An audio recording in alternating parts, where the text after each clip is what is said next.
Love, creating communities of forgiveness. In Iran, it is a standard practice for families of murder victims to oversee the execution of a murderer of one of their family members. Now, they are also given the choice to pardon the offender. Such was the fate of a young man who had already served 7 years for killing a 17-year-old young man in a street fight. The mother of the young man watched as a noose was slipped around the neck of the man about to die, her son's killer. This was her chance to have the vengeance she had waited for 7 years. Instead, at the last minute, she and her husband stepped forward and removed the noose from the young man's neck. His death sentence was commuted, and he will finish serving a 12-year prison sentence instead. Scarlett Lewis's son, Jesse, was killed in the 2012 Sandy Hook Elementary School shooting, the biggest school shooting so far in U.S. history. At first, she said she felt like her anger sapped all of her strength and all of her energy. She was angry at the shooter, angry at the mother for unwittingly arming him. But she made a choice to forgive. Forgiveness felt like I was given a big pair of scissors to cut the tie and regain my personal power. It started with a choice and then became a process. She urged mourners at Jesse's funeral to change their angry thoughts into loving ones so that thereby they might change the world. It's hard to forgive people that have wronged us. Heck, it's even hard for us to forgive ourselves when we do something wrong. Many of us hold on to that and keep beating ourselves up, echoing in our head, oh, you shouldn't have done that, you shouldn't have done that, you shouldn't have done that. Until it becomes our reality, our perspective on everything we say and everything we do. We have a hard time forgiving ourselves. We have a hard time forgiving others when they've wronged us. Hell no, I'm not going to forgive that person for wronging me. Why should I? Amen. Because it affects you when you don't forgive somebody. That person has gone on with their life. In the meantime, you're just eaten up with anger. It saddens me that in the United States we have a very high prison rate. There's a process called restorative justice. And many people do this when they lose someone to murder or a violent crime. But it's a mediated process of reconciliation, which gives the offender an opportunity to correct a mistake and do right by their victim. It works alongside the legal system so that if the perpetrator is in prison, you can go and meet with that perpetrator along with the mediator that's there with you, and the two of you can talk about what happened. I know it took me a while to forgive the man that tried to kill me. I held on to that for a long time. It certainly messed up my life as a 17-year-old. Not until my 30s did I really start to get things back together again, I think, when I look back on my life. And I realized that by holding on to what he had done, it just kept it alive in my memory over and over, so that every time November rolled around, that whole month, I was just filled with anxiety and fear and dread. And when I started to work towards forgiveness, I felt a sense of power coming back into me. That he no longer had the power over me. Amen. That I was set free, that I could begin my healing process. Anytime we choose to forgive, it's a harder journey. But it certainly works when we're willing to forgive those that have wronged us. Each Sunday when we come up here for communion, we ask God to forgive us for those things that we have done or not done, things we have said or not said. And we know that God forgives us as far as the east is from the west. God forgives us. So should we not try to be forgiving also? So often people that wrong us don't do so intentionally, I believe. Sometimes I think people are doing the best that they can in life. And whether they choose to hurt people or they just do it because they're so dysfunctional, it's not for me to decide, but sometimes we just have to let it go. And letting it go is one of the first things I think of moving forward. Finding another way of dealing with it. Not letting it hold us and bind us to the past. When we forgive someone, we let go of all the anger, all that hate, all the resentment, and we begin to move forward. Suddenly we find ourselves free. I've met people that can still talk about things that happened 20 years ago. Somebody wronged them. Still fresh. It's just like it just happened. They won't tell me how long ago it was, and I'll say, well, when did this happen? 20 years ago. 20 years ago. They've moved on with their life. Why haven't you? You're stuck. How many people today, if you're comfortable, need to forgive yourself for something? Anybody need to forgive themselves for something? We always do.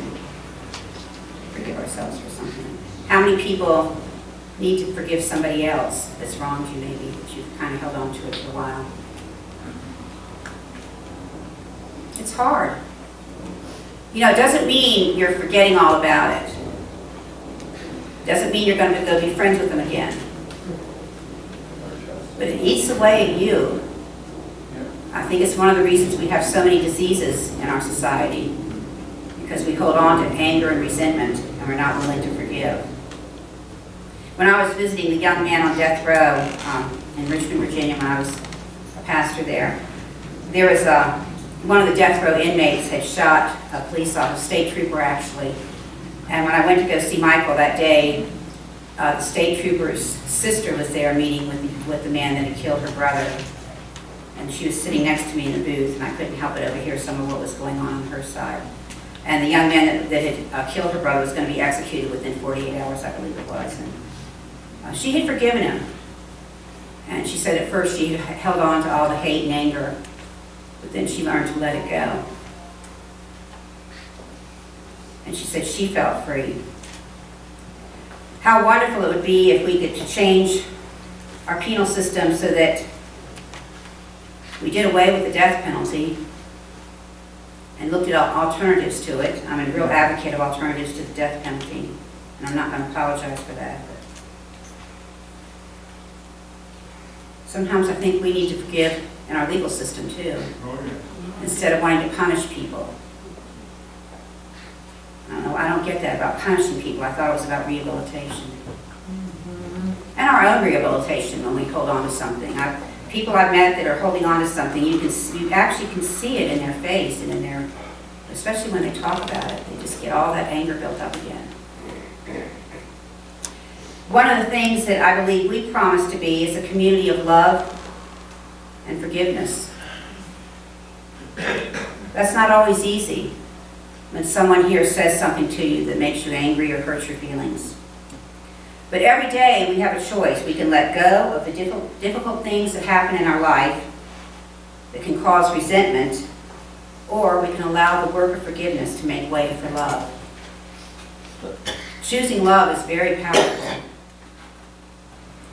If Jesus can do it when he was dying on the cross, and certainly we can do it when our feelings get hurt or somebody wrongs us. There was a church that had one of their church secretaries that had stolen something like $21,000 out of the church coffers. We don't have that much, so don't worry about it. Don't worry about us, we're fine. And they were in angst about what to do. Should they bring her up on criminal charges? Should they expel her from the church? And they decided to go the restorative justice way and ask her to repay the money. And they forgave her, actually, and they still kept a place for her, a place of welcome for her at the church. I think that would be difficult. Would be willing to forgive somebody that wronged us here in the church, that came in and did something. It's very empowering when we do that. Today, I'm going to ask the ushers to give you, we're doing the crest of the water today. It's white. Our fabric is white. It's kind of wavy. Each week we've been adding different things to the water. And This week I'm going to ask you to write down, you can just write down forgive, forgiven. You can write down something that you need to forgive somebody for, or something you need to forgive yourself for. Whatever you choose to write down, you can write down nothing, you can put an X there. Nobody will know what it is or who wrote it. What did Jesus say when he was on the cross? Father, forgive them, for they do not know what they are doing. Forgive them. One of the strongest things we can do is to claim that we are going to be a community of love and forgiveness for one another. So that when people come into these doors, they can experience that.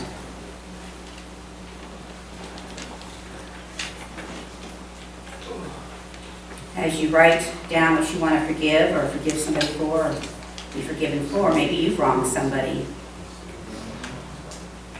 I know most of us here are pretty good people, pretty perfect people, I think. Great congregation. But we all mess up sometimes, I think. We say things that we wish we hadn't said, or we do things. Maybe it's something very small. If you have trouble, I know it's kind of hard to write. You can use the attendance registers to write on, like just pass them down if you have to. Or your leg. Or your neighbor's back. Trying to be creative. And I'm going to ask the musicians to play something soft, maybe, as we come forward and place them at the altar. And ask them, like, are you? There you go, that too. This is MCC. As the music is played, you can come forward and just leave it at the altar. If you're asking for forgiveness, know that you are forgiven. And if you need to forgive somebody, seek that person out this week, perhaps. It'll do you good, and it'll certainly do the other person good. May God bless you on this incredible Lenten journey that we're on. The music that we are drawing from was written by a man in response to the Charleston, South Carolina shootings. And I was reading some of the stories of the people who lost loved ones during that Bible study. Many of them have chosen to forgive the young man that did the shooting. They've already forgiven him and moved on. Others said they're just not quite there yet, but they're working on it.